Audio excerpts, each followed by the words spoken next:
नमस्कार, आप जुड़ चुके हैं रियल न्यूज हरियाणा के साथ। अवैध रूप से अमेरिका में घुसे भारतीयों के लिए बुरी खबर है। अमेरिका में अवैध तरीके से घुसे 104 भारतीयों को डिपोर्ट किया गया है। थोड़ी देर में यूएसए मिलिट्री का विमान C-17 इन्हें लेकर अमृतसर एयरपोर्ट पर एयरफोर्स के एयरबेस पर लैंड करेगा। यह फ्लाइट मंगलवार दोपहर को सैन एंटोनियो से रवाना हुई थी। डोनाल्ड ट्रंप ने अमेरिकी राष्ट्रपति का पद संभालने के बाद अवैध तरीके से रह रहे भारी लोगों को डिपोर्ट करने के आदेश दिए थे। इस लिस्ट में हरियाणा के 33 और पंजाब के 30 और चंडीगढ़ से 2 लोग हैं। इसके अलावा कुछ परिवार भी हैं जिनमें 2 से 6 साल के बच्चे भी शामिल हैं। हालांकि एयरपोर्ट पर सुरक्षा में लगे अधिकारियों के मुताबिक इनमें कोई कुख्यात अपराधी नहीं है। वहीं एयरपोर्ट के अंदर बाहर पंजाब पुलिस व CISF के जवानों को तैनात किया गया है। पंजाब सरकार की तरफ से कुछ बसें भी एयरपोर्ट पर परिसर में खड़ी कर दी गई हैं, जिनसे डिपोर्ट किए गए भारतीयों को उनके घरों की तरफ रवाना किया जाएगा। सुरक्षा में लगे अधिकारियों के मुताबिक उचित दस्तावेज न होने से डिपोर्ट किए गए भारतीयों को इमिग्रेशन और कस्टम प्रक्रिया के बाद पंजाब पुलिस को सौंप दिया जाएगा। अधिकारी बोले, किसी को डिटेन करने के आदेश नहीं दिए गए हैं। अमृतसर जिला प्रशासन से जुड़े एक सीनियर अधिकारी ने नाम न छापने की शर्त पर बताया कि उनके पास अभी तक डिपोर्ट होकर आ रहे भारतीयों को डिटेन करने का कोई आदेश नहीं आया है और न ही जिला प्रशासन की तरफ से किसी भी तरह का कोई डिटेंशन सेंटर बनाया गया है। सूचना के अनुसार अमेरिका से आ रहे विमान में 11 क्रू मेंबर और 45 अमेरिकी अधिकारी भी साथ में होंगे, जो भारतीयों को अमृतसर एयरपोर्ट पर उतार कर लौट जाएंगे। केंद्र सरकार से जुड़े सूत्रों के मुताबिक सभी अवैध प्रवासियों की भारत में रिहाइश का पूरा डेटा चेक करने के बाद ही उन्हें देश में आने की इजाज़त मिली है। 23 जनवरी को विदेश मंत्री जयशंकर ने अमेरिकी विदेश मंत्री मार्को रूबियो से अवैध प्रवासियों के मुद्दे पर चर्चा की थी। इस दौरान डिपोर्ट करने पर सहमति बनी।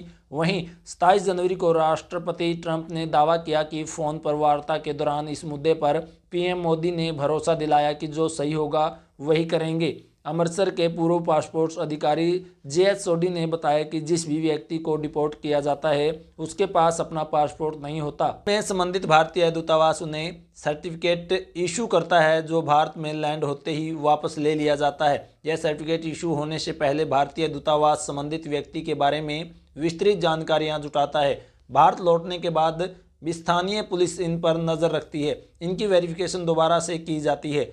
जिस विमान से अमेरिका ने भारतीयों को भेजा है उस पर लगभग 6 करोड़ रुपए का खर्च आया है।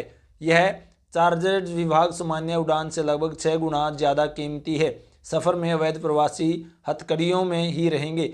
राष्ट्रपति ट्रंप हमेशा से अवैध प्रवासियों को क्रिमिनल करार देते हुए आए हैं। अवैध प्रवासियों को सेना के विमान से डिपोर्ट करने के पीछे ट्रंप सख्त संदेश देना चाहते हैं कि अवैध प्रवासियों के लिए अब अमेरिका में कोई जगह नहीं है। ट्रंप सरकार अब तक 6 छोटे देशों ग्वाटेमाला, होंडुरास, इक्वाडोर और पेरू के अवैध प्रवासियों को डिपोर्ट कर चुकी है। भारत 5वां देश है जहां के अवैध प्रवासियों को डिपोर्ट किया गया है। अमेरिका से जहां डिपोर्टेशंस किया गया है उसमें भारत सबसे दूर स्थित देश है। अमेरिका की भारत से दूरी लगभग 11,000 किलोमीटर है, जबकि पेरू लगभग 6,000 किलोमीटर दूर स्थित है। ट्रंप के सत्ता संभालने के 11 दिन में 25,000 से ज़्यादा अवैध प्रवासियों को हिरासत में लिया गया है। ट्रंप की आइस टीम ने 12 राज्यों में छापे की कार्रवाई की अंजाम दिया है। रिपोर्ट्स के मुताबिक ज़्यादातर छापे की कार्रवाई रिपब्लिकन राज्यों में हुई है। इनमें 1700 अवैध प्रवासी भारतीयों को हिरासत में लिया है। इससे पहले ये 18,000 अवैध प्रवासी भारतीयों को डिपोर्ट करने के लिए सिलेक्ट किया जा चुका था।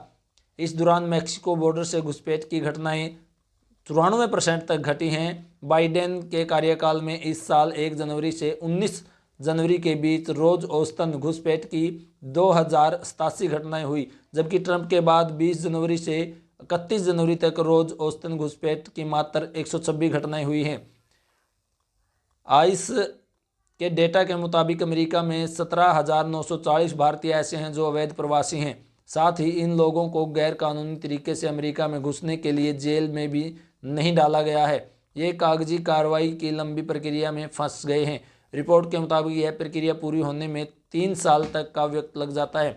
अमेरिकी सरकार के आंकड़ों के मुताबिक 2023 में 3,86,000 लोगों को 1B वीज़ा दिया गया था, जिसमें लगभग 3/4 भारतीय नागरिक हैं।